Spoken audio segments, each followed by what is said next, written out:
إن الحمد لله نحمده ونستعينه ونستغفره ونعوذ بالله من شرور أنفسنا ومن سيئات أعمالنا. من يهده الله فلا مضل له ومن يضلله فلا هادي له، وأشهد أن لا إله إلا الله وحده لا شريك له، وأشهد أن محمدا عبده ورسوله. يا أيها الذين آمنوا اتقوا الله حق تقاته ولا تموتن إلا وأنتم مسلمون.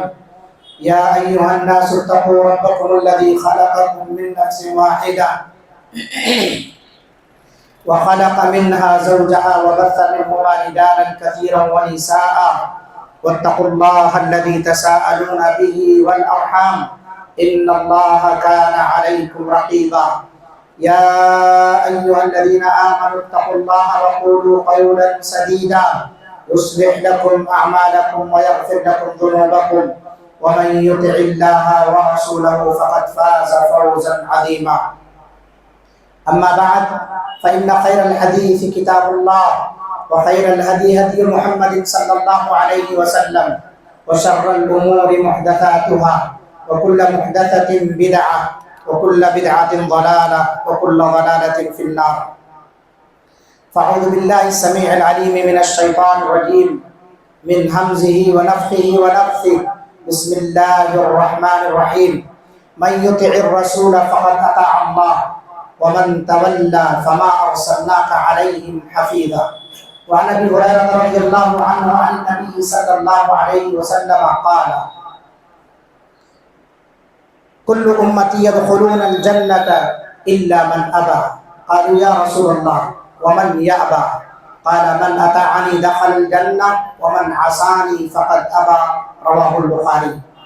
حاضرین جمعہ، بزرگوں، نوجوانوں، عزیز بچوں، پردہ نشین اسلامی ماں اور بہنوں، ہم پر مسلمان ہونے کے بعد ہمارے پیارے نبی جناب محمد رسول اللہ صلی اللہ علیہ وسلم کے کچھ حقوق عائد ہوتے ہیں.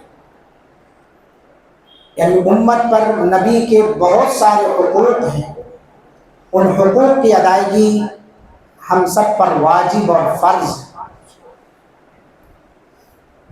ہم کلمہ پڑھ کر کے مسلمان ہوتے ہیں، اشہد ان لا الہ الا اللہ و اشہد ان محمد رسول اللہ.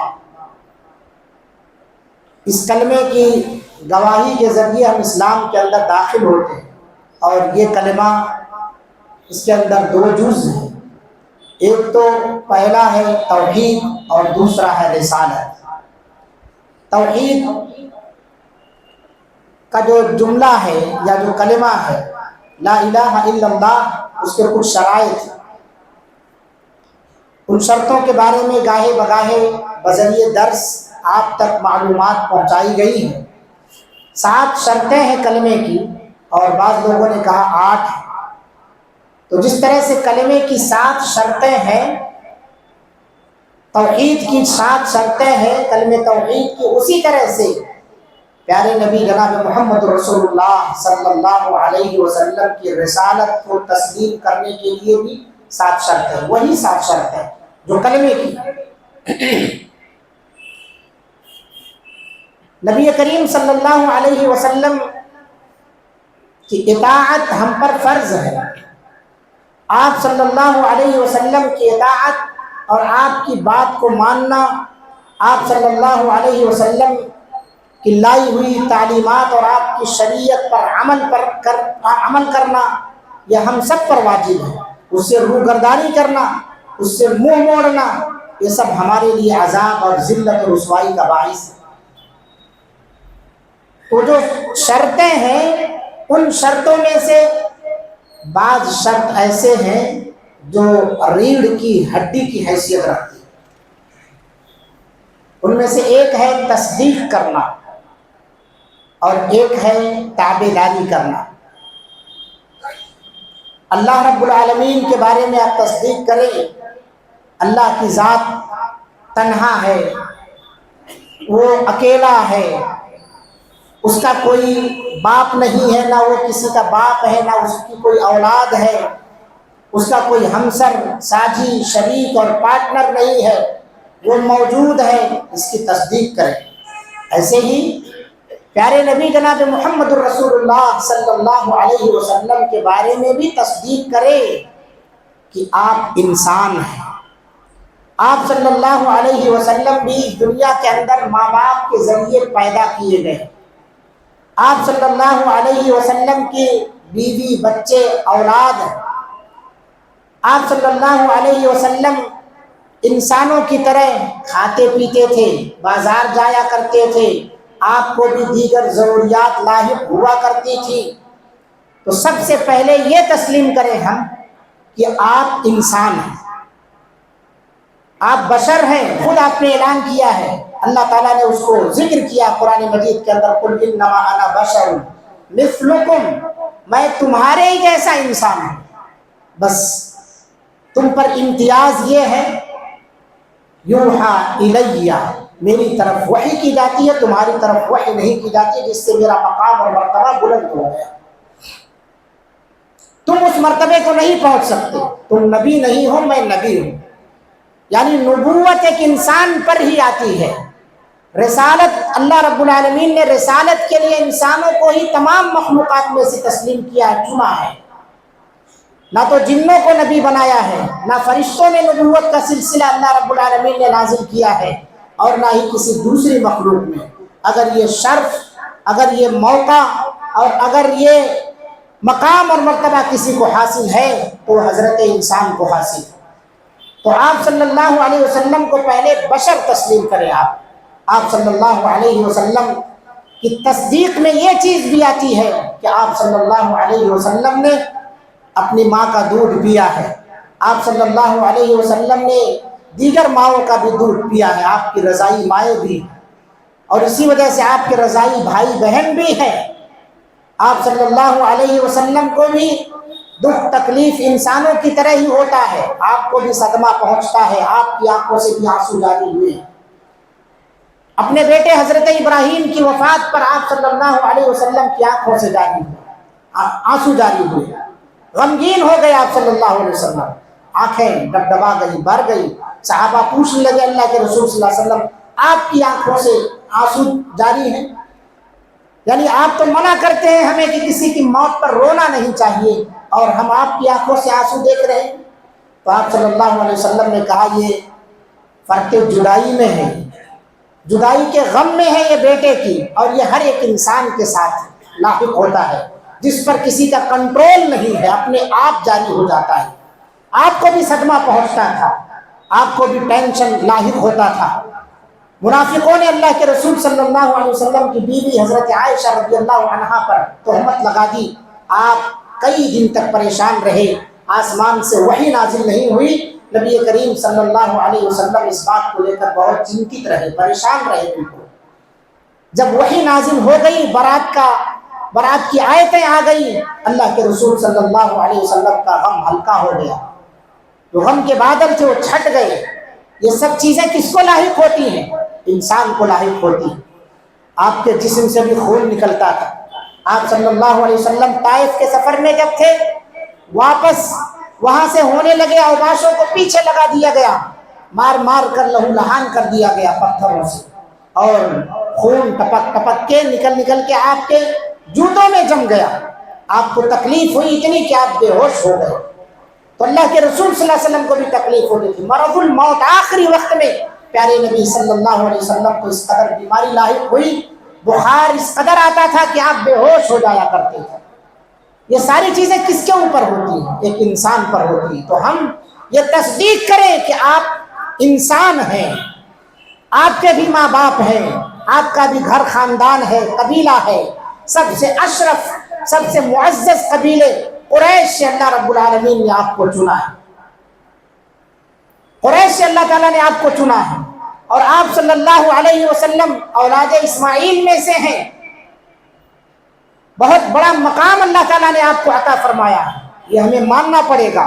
وہ ہمارے بھائی جو پیارے نبی صلی اللہ علیہ وسلم کو انسان یا بشر تسلیم نہیں کرتے ہیں، اللہ کا نور کہتے ہیں، تو آپ نبی کریم صلی اللہ علیہ وسلم کی رسالت میں ڈنڈی مار رہے ہیں۔ نبی صلی اللہ علیہ وسلم اپنی ذات کے اعتبار سے نور نہیں ہے، آپ کی تعلیمات نور ہیں، نور ہدایت ہے، ہدایت کی روشنی ہے، جو اس کے اندر یا ان کو اپنا لے اسے ہدایت مل جایا کرتی ہے۔ اس اعتبار سے آپ کو نور کہا جا سکتا ہے، لیکن ذات کے اعتبار سے آپ نور نہیں۔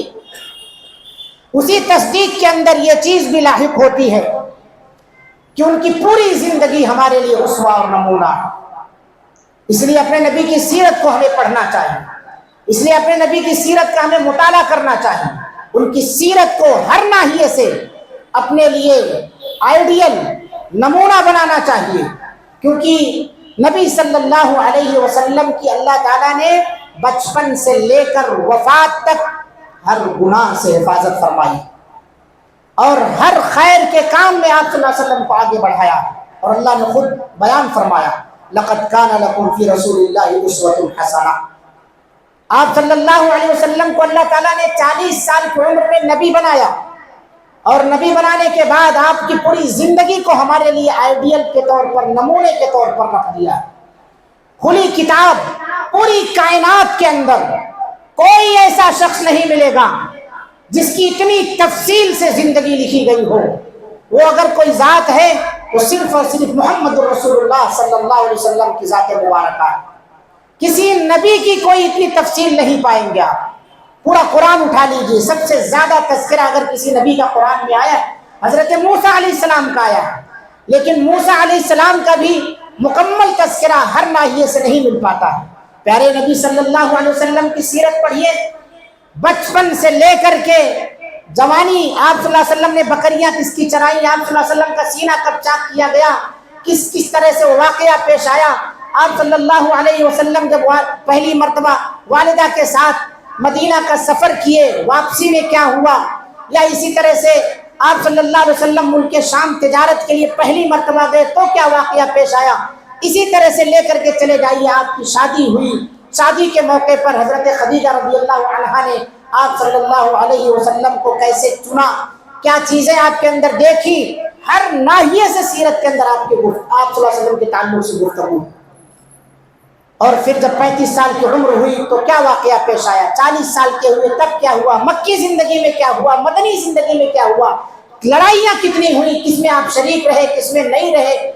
صحابہ کرام رضوان اللہ علیہم اجمعین نے ایک ایک ادا کو آپ صلی اللہ علیہ وسلم کے محفوظ فرمایا۔ اسی لیے حسان بن ثابت نے کہا کہ کسی ماں نے آپ جیسا جنا ہی نہیں، ان آنکھوں نے ایسی ذات دیکھی ہی نہیں ہے کہ کسی ماں نے آپ کے جیسا جنا ہو۔ وہ ذات، وہ شخصیت، اسی کی اتباع، اسی کی اطاعت اور اسی کی فرما برداری کرنے کے لیے اللہ رب العالمین قرآن مجید میں حکم دے رہا، جس کی اتنی تفصیل سے ساری چیزیں ہمارے سامنے ہو۔ اس کی وجہ بھی ہے، وجہ یہ ہے کہ اس ذات کی اطاعت، اس کی فرما برداری میں ہمارے لیے ہر طرح کا خیر ہے۔ اللہ رب العالمین نے اس دنیا کے اندر اتنے لوگ بستے ہیں اور آپ سے پہلے بھی لوگ گزرے ہیں، قیامت تک آئیں گے، کسی کے بارے میں اللہ تعالیٰ نے نہیں کہا کہ اس کی اطاعت کرو، اس کی فرما برداری کرو، کسی کے بارے میں نہیں کہا من یطع الرسول فقد اطاع اللہ۔ نبی کی اطاعت کیوں ضروری ہے، آخر اطاعت رسول ہی کیوں؟ تو اللہ نے جواب دیا، جس نے رسول کی اطاعت کی، اور الرسول پر جو الف لام ہے اس سے خاص پیارے نبی صلی اللہ علیہ وسلم مراد، سارے رسول مراد نہیں ہے۔ جس نے رسول کی اطاعت کی فقد اطاع اللہ، اس نے گویا اللہ کی اطاعت کی، کیونکہ اللہ رب العالمین ہر بندے کے پاس آ کر نہیں کہتا ہے اپنی بات کو، اپنا پیغام ہر ایک کے پاس نہیں پہنچاتا ہے۔ اللہ تعالیٰ تمام بندوں میں سے کسی ایک بندے کو اپنا نمائندہ چنتا ہے، اور وہ نمائندہ اللہ کا پیغام لوگوں کو پہنچاتا ہے۔ اب جو آدمی اللہ تعالیٰ اس نمائندے کی بات مانتا ہے، گویا اس کی بات مان رہا ہے جو اس تک اپنی بات پہنچایا ہے۔ مثلا آپ کسی سے کہہ دیجئے کہ یہ میری بات ہے، لے جا کے فلاں آدمی سے کہہ دو کہ فلاں نے کہا ہے کہ اسے انجام دینا ہے، اسکول میں آپ پڑھا رہے ہیں، ناظم صاحب صدر صاحب کا حکم صادر ہو گیا اور کسی استاد سے کہہ دیا کہ فلاں سے جا کر کے کہہ دو کہ ناظم صاحب یا صدر صاحب نے ایسا کہا ہے، تو وہ آدمی نمائندہ ہے ناظم صاحب اور صدر صاحب کا، اور اگر وہ اس کی مخالفت کرتا ہے جس کو پیغام پہنچا رہا ہے، تو اس کا مطلب اس نے اس نمائندے کی مخالفت نہیں کی ہے، اس نے وہاں کی مخالفت کی ہے جہاں سے بات آئی۔ اللہ رب العالمین نبی کریم صلی اللہ علیہ وسلم کو اپنا نمائندہ بنایا ہے اور نمائندہ بنا کر کے اپنی بات لوگوں تک پہنچا رہا ہے۔ اور اللہ کے رسول صلی اللہ علیہ وسلم کی اتباع اس لیے بھی ضروری ہے کیونکہ آپ رسول ہیں، رسول کے ساتھ ساتھ آپ پر وحی نازل ہوتی ہے، آپ اپنی طرف سے کوئی بات نہیں کہتے۔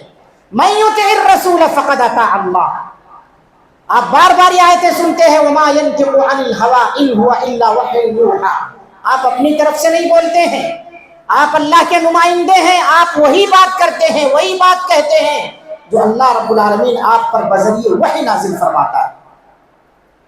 تو نبی کریم صلی اللہ علیہ وسلم کی بات ماننا ہمارے لیے ضروری ہے، اس لیے کہ اللہ رب العالمین نے آپ کو اپنا نمائندہ رسول پیغمبر بنایا ہے۔ اس نمائندے کا نام رسول ہے، نبی ہے، اسے ہم پیغمبر کہتے ہیں اللہ تعالیٰ کا، رسول کہتے ہیں اللہ رب العالمین کا۔ وَمَن يُطِعِ الرَّسُولَ فَقَدْ أَطَاعَ اللَّهَ وَمَن تَوَلَّى، آپ کی بات آئے، آپ کچھ کہیں اور جو منہ موڑ لے، پیٹ پھیر لے، فَمَا أَرْسَلْنَاكَ عَلَيْهِمْ حَفِيظًا، آپ اس پر نگہبان نہیں۔ اور آپ صلی اللہ علیہ وسلم نے حدیث کے اندر بیان فرمایا کل امتی يدخلون الجنت الا من ابى، میری ساری امت جنت کے اندر داخل ہوگی سوائے اس کے جو انکار کرے۔ صحابہ حیران ہو گئے، اے اللہ کے رسول صلی اللہ علیہ وسلم کون ہے جو آپ کا انکار کرے؟ تو آپ صلی اللہ علیہ وسلم نے کہا من اطاعنی دخل الجنہ، جو میری بات کو مان لے وہ جنت میں داخل ہو گیا۔ ومن عصانی، میری بات آئے منہ موڑ لے، نافرمانی کرے، نفسانی خواہشات کی اتباع کرے، میرا پیغام اس تک پہنچے اور اس پر عمل نہ کرے، فقط ابا، وہی انکار کرنے والا ہے۔ اور جو انکار کرے گا وہ کہاں جائے گا؟ جہنم کے اندر جائے گا، جہنم کے اندر وہ شخص داخل ہوگا۔ بتائیے چلا کہ رسول اللہ صلی اللہ علیہ وسلم کی اطاعت ہم پر فرض ہے، اور اللہ کی رسول اللہ کی اطاعت گویا اللہ کی اطاعت ہے۔ یعنی اگر آپ رسول اللہ کی بات کا انکار کر رہے ہیں تو آپ صرف رسول اللہ کی ہی نہیں اللہ کی بات کا بھی انکار کر رہے ہیں، کیونکہ رسول اپنی طرف سے نہیں بولتا ہے کچھ بھی، رسول جو کچھ بھی کہتا ہے، جو کچھ بھی بولتا ہے، وہ اللہ رب العالمین کی جانب سے وحی کردہ چیز ہوتی ہے، اسے وہ بولتا اور کہتا ہے۔ اس لیے امت پر لازم ہے کہ وہ رسول اللہ صلی اللہ علیہ وسلم کی اطاعت کرے، رسول اللہ صلی اللہ علیہ وسلم کی اتباع اور پیروی کرے۔ اسی طرح سے اسی تصدیق کرنے میں یہ چیز بھی آتی ہے کہ آپ صلی اللہ علیہ وسلم جن چیزوں کے بارے میں خبر دے رہے ہیں وہ ساری کی ساری باتیں سچی ہیں، اس میں شک شبہ کی گنجائش نہیں ہے۔ اسی وجہ سے اللہ کے رسول صلی اللہ علیہ وسلم جب معراج سے واپس آئے، مشرکین مکہ نے کہا حضرت ابوبکر صدیق رضی اللہ عنہ سے تمہارا ساتھی کیسی باتیں کہہ رہا ہے؟ یہ کہہ رہا ہے میں راتوں رات مسجد حرام سے مسجد اقصیٰ گیا، پھر ساتوں آسمان کا سیر کیا، وہاں سے پھر واپس رات ہی میں چلے آیا، وہ بھی لیلن، رات کے کچھ حصے میں، پوری رات بھی نہیں لگی اس کو، کیسی بات کر رہا ہے؟ حضرت ابوبکر صدیق رضی اللہ عنہ نے کہا محمد کہہ رہے ہیں تو سچ ہے، اگر یہ بات محمد کی زبان سے ہے تو یہ سچ ہے۔ کیوں؟ کیونکہ وہ اپنی طرف سے نہیں بولتے ہیں، وہ وحی ہوتی ہے اللہ کی طرف سے تبھی بولتے ہیں، وہ اپنی جانب سے نہیں بولتے ہیں۔ تو نبی جن باتوں کے بارے میں بھی بتائیں، جو بھی خبریں دے، چاہے ماضی کی ہو یا مستقبل کی ہو یا حال کی ہو، جو بھی خبریں دے، گزشتہ قوموں کے بارے میں کچھ کہے، بنی اسرائیل کے بارے میں، قوم لوط کے بارے میں، قوم عاد و سمود کے بارے میں، آدم علیہ السلام کے بارے میں، موسیٰ علیہ السلام کے بارے میں، یا مستقبل کی خبریں ہو، کچھ بھی بتائیں، پیشین گوئیاں کرے، ان تمام کو ماننا ہمارے لیے ضروری ہے۔ اس میں شک شبہ اگر آپ کر رہے ہیں تو اللہ کے رسول صلی اللہ علیہ وسلم کی رسالت میں بٹا لگا رہے ہیں، آپ نبی صلی اللہ علیہ وسلم کی رسالت کا آپ حق ادا نہیں کر رہے، کیونکہ وہ جتنے شروط ہیں وہ تمام کی تمام شرطیں پایا جانا ضروری ہے آپ کی رسالت کو تسلیم کرنے کے لیے۔ جو بھی بات آپ بتائیں، جنت جہنم کے بارے میں بتائیں، عذاب قبر کے بارے میں بتائیں، آپ صلی اللہ علیہ وسلم کسی اور چیز کے بارے میں خبر دیں، اس کی تصدیق کرنا ہمارے لیے فرض ہے۔ سمعنا واطعنا، ہم سنیں اور اطاعت کریں، اس کی تصدیق کریں اللہ کے رسول صلی اللہ علیہ وسلم۔ کیوں؟ اس لیے کہ آپ کی زبان سے کبھی جھوٹ نہیں نکلتا۔ مکہ والوں نے نبی بنائے جانے سے پہلے آپ صلی اللہ علیہ وسلم کا لقب صادق اور امین رکھا۔ وجہ کیا ہے کہ ہم نے آپ کو سوائے سچ کے کسی چیز پر پایا ہی نہیں ہے۔ جب بھی آزمایا گیا آپ سچے ثابت ہوئے۔ ہرقل نے جب ابو سفیان سے پوچھا تھا کہ کیا وہ جھوٹ بھی بولتا ہے، تو ہرقل کے ابو سفیان نے کہا کہ میرے دل میں تو آیا تھوڑی دیر کے لیے کہ لاؤ کہہ دو کہ وہ جھوٹا بھی ہے، لیکن میں کہہ نہیں سکا کہ وہ جھوٹ بھی بولتے۔ میں کہہ نہیں سکا، اس کی وجہ ہے کہ ہم نے کبھی اس کو پایا ہی نہیں اس طرح سے جھوٹا۔ میں یہاں پر کچھ ملا سکتا تھا، تو ہرقل نے تصدیق کر دی کہ ہاں نبی جھوٹا نہیں ہوتا، نبی جھوٹا نہیں ہوتا۔ تو ہمیں اسی تصدیق میں اس بات کو بھی لانا پڑے گا کہ اللہ کے رسول صلی اللہ علیہ وسلم کبھی جھوٹ نہیں بولتے۔ یہ بات بھی ماننی پڑے گی ہمیں۔ آپ امانت دار ہیں، سچے ہیں، کسی کی ایک پائی خیانت نہیں کرتے۔ ہجرت کے موقع پر مکہ والوں کی جو امانتیں تھیں آپ صلی اللہ علیہ وسلم کے ذمے جو رہ گئی تھی، اس کے واپسی کے لیے حضرت علی رضی اللہ عنہ کو آپ صلی اللہ علیہ وسلم نے چھوڑ دیا تھا کہ ان کی امانتیں واپس کر کے پھر تم ہجرت کرنا۔ آپ خائن نہیں تھے، کیونکہ ان اللہ لا يحب الخائنین، اللہ خیانت کرنے والوں کو پسند نہیں فرماتا ہے۔ اور اسی تصدیق کرنے میں ایک بات یہ بھی ذہن میں رکھیں کہ آپ آخری نبی ہیں، آپ کے بعد پھر کوئی نبی آنے والا نہیں ہے، اور جو بھی نبوت کا دعویٰ کرتا ہے وہ جھوٹا ہے۔ بہت سارے لوگ کچھ تو آپ کی زندگی میں دھیرے ابھر رہے تھے، اور کچھ آپ کے وفات کے بعد نبوت کا دعویٰ کرنے کے لیے کھڑے ہوئے۔ ایسے تمام کے تمام لوگ جھوٹے باطل ہیں، اور یہ سب کے سب جو نبوت کا دعویٰ کر رہے ہیں سب کذاب ہیں۔ آپ آخری نبی ہیں، آپ کے بعد پھر کوئی نبی آنے والا نہیں۔ آپ صلی اللہ علیہ وسلم تمام اولاد آدم کے سردار ہیں، اسی تصدیق میں یہ چیز بھی لانی پڑے گی، تمام اولاد آدم کے سردار ہیں، امام الانبیاء ہیں، تمام نبیوں کے امام ہیں آپ صلی اللہ علیہ وسلم۔ اب جب اللہ تعالیٰ نے تمام نبیوں کا امام بنا دیا ہے، اولاد آدم کا سردار بنا دیا ہے، آپ سچے ہیں، جھوٹے نہیں ہیں، امانت دار ہیں، خائن نہیں ہیں، آپ اللہ کے نبی ہیں، اللہ کے رسول ہیں، طرح طرح کی خوبیوں کے مالک ہیں آپ صلی اللہ علیہ وسلم۔ آپ صلی اللہ علیہ وسلم کی پیدائش ایسے کی گئی ہے، حضرت حسان بن ثابت کہتے ہیں جیسے آپ کہتے گئے اور رب بناتا گیا۔ اس انداز سے اتنی خوبصورت سیرت کے اعتبار سے ہو، صورت کے اعتبار سے ہو، ہر اعتبار سے آپ صلی اللہ علیہ وسلم کی خوبیاں ظاہر ہیں، ہر اعتبار سے آپ صلی اللہ علیہ وسلم کمال کے ہیں۔ اتنا بہترین نبی اللہ تعالیٰ نے جب ہمیں دے دیا، اتنی خوبیوں کا مالک، پھر اطاعت اس کی نہ کر کے غیروں کی اطاعت کی جائے، یہ بیوقوفی نہیں تو اور کیا ہے۔ نبی کو چھوڑ کر کے ائمہ کو فوقیت دی جائے، ان کی تقلید کی جائے، ان کی باتوں کو مانا جائے، نبی کی حدیث آئے تو اسے پیچھے ڈھکیل دیا جائے، یا اس کی کوئی اہمیت نہ سمجھی جائے، اسی کو اللہ رب العالمین نے کہا ہے بہت ساری آیتوں کے اندر۔ جو لوگ نبی صلی اللہ علیہ وسلم کی بات آتی ہے اور اس کی مخالفت کر جاتے ہیں، فَلْيَحْذَرِ الَّذِينَ يُخَالِفُونَ عَنْ أَمْرِهِ أَن تُصِيبَهُمْ فِتْنَةٌ أَوْ يُصِيبَهُمْ عَذَابٌ أَلِيمٌ۔ نبی کا حکم آنے کے بعد، نبی کی بات آنے کے بعد اگر آپ مخالفت کر رہے ہیں تو ڈرنا چاہیے کہ کہیں تمہیں کوئی مصیبت نہ آ پڑے۔ آج جو ذلت و خواری کا ماحول ہے، ہر طرف مسلمان ممالک ہوں یا جہاں جہاں بھی مسلمان چاہے غیر مسلم ممالک میں بس رہے ہوں، ان پر جو زمینیں تنگ کی جا رہی ہے، اس میں جہاں بہت سارے اسباب ہیں، وہیں سب سے بڑا سبب یہ ہے کہ ہم رسول اللہ صلی اللہ علیہ وسلم کی سنت کی مخالفت کرتے ہیں۔ اور جو نبی صلی اللہ علیہ وسلم کی سنت کی مخالفت کرتا ہے وہ چین و سکون سے نہیں رہ سکتا ہے۔ آپ فلسطین کے اندر آزادی چاہتے ہیں، وہاں کے مسلمانوں کے لیے آرام اور آسائش چاہتے ہیں، آپ چاہتے ہیں کہ جہاں جہاں بھی مسلمان بسے ہوئے ہیں سارے کے سارے مسلمان امن اور چین کی زندگی گزارے، تو اس کے لیے سب سے ضروری چیز جو ہے وہ اللہ کے رسول صلی اللہ علیہ وسلم کی اطاعت۔ آپ پر جو فرض ہے اس کو نبھانا پڑے گا، اس حق کو ادا کرنا پڑے گا۔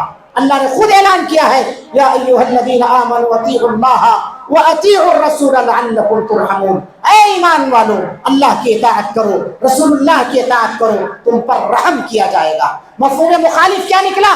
ہم پر جو مصیبت ہے، ہم پر جو پریشانیاں ہیں، وہ رسول اللہ کی نافرمانی کا نتیجہ ہے۔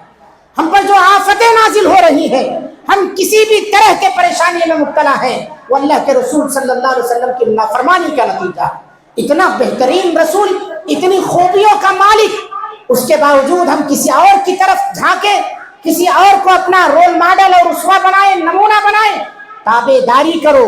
یہ دوسرا رکن جو بہت اہم رکن ہے، ان شرطوں میں سے ایک شرط جو اہم شرط ہے وہ ہے انقیاد، تابع داری، اللہ کے رسول صلی اللہ علیہ وسلم کی تابع داری۔ کیوں تابع داری رسول ہی کی کریں گے؟ کیونکہ وہ اللہ کے نبی ہے، اللہ کے رسول ہے، غیر اللہ کا رسول اور نبی نہیں ہے۔ اس کی بات جھوٹی ہو سکتی ہے، اس کا تجربہ فیل ہو سکتا ہے۔ اور لوگوں نے نبی صلی اللہ علیہ وسلم کی سیرت جب لکھنا شروع کی، یا غیروں نے، اپنوں کو چھوڑ دیجیے، اپنوں پر تو اپنوں نے بہت کتابیں لکھی الحمدللہ، ہمیں پڑھنے کی فرصت نہیں، غیروں نے بھی اگر قلم اٹھائی کہ اس دنیا کے اندر کوئی شخصیت ایسی ہے جو کامل ہو ہر اعتبار سے، جس کے اندر کوئی عیب نہ نکال سکتا ہو، کہ اس کے اوپر کوئی انگلی نہ اٹھا سکتا ہو۔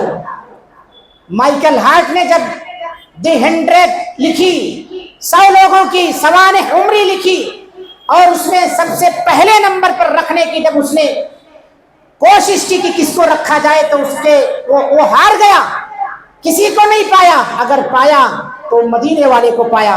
سب سے پہلے نمبر پر محمد رسول اللہ صلی اللہ علیہ وسلم کو رکھا، اس نے نبی صلی اللہ علیہ وسلم کو، غیر نبی کو تسلیم کر رہا ہے، آپ کی خوبیوں کا معترف ہے، اور ہم خود نبی صلی اللہ علیہ وسلم کی سنتوں کو کی دھجیاں اڑا رہے ہیں، اپنے پیروں تلے رونق رہے ہیں، اسے ایک سمجھتے ہیں۔